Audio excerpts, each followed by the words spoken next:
Lakini jambo la tatu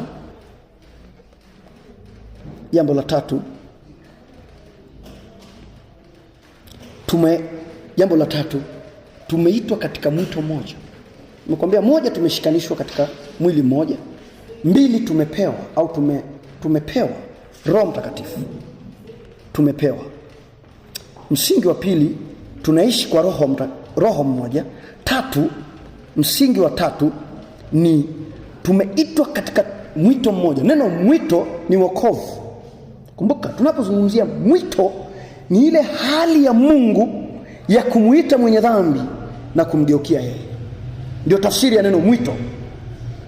Mstari wa 4 anasema hivi, hapo tu mstari wa 4 anasema, mwili mmoja na roho moja kama mlivyoitwa. Nataka uone neno kama mlivyoitwa. Neno kuitwa, kumbuka, ni injili. Kitu gani kinamuita mtu kutoka kwenye dhambi? Ni injili, habari njema.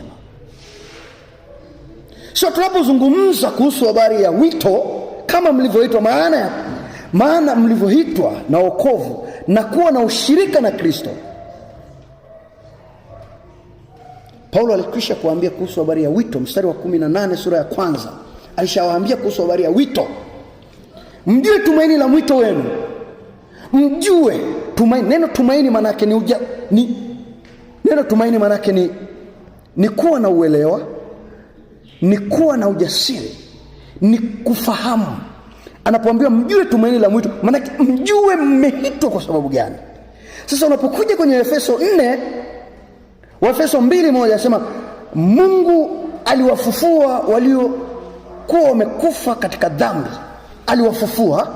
Unapokuja kwenye 4:1 anasema waenende, aliwaambia waenende katika kama walivyoitwa. Waenende kama walivyoitwa. Sura ya 4 ukisoma mstari wa kwanza, kwa hiyo na wasii mimi niliyemfungwa katika Bwana, muenende kama inavyostahili wito wenu mlioitiwa, kama vile mlivyoitwa na Mungu kwa injili ya Yesu Kristo, muenende. Kwa hiyo mwito huu ni kazi ya Mungu ya kuwaleta watu wake watoke katika nini? Moja, katika giza kwenda katika nuru. Mwito wa Mungu ni kuwaleta watu wake kutoka kwenye giza kwenda kwenye nuru, mauti ya kiroho kwenda uzimani. Sura ya 2 wa Efeso anasema kwamba nanyi mnajua, nanyi mlikuwa wafu kwa sababu ya makosa ya dhambi zenu. Sasa wito wa Mungu, ndio maana anasema mjue tumaini la wito wenu. Wito wake ni kutuita kutoka kwenye giza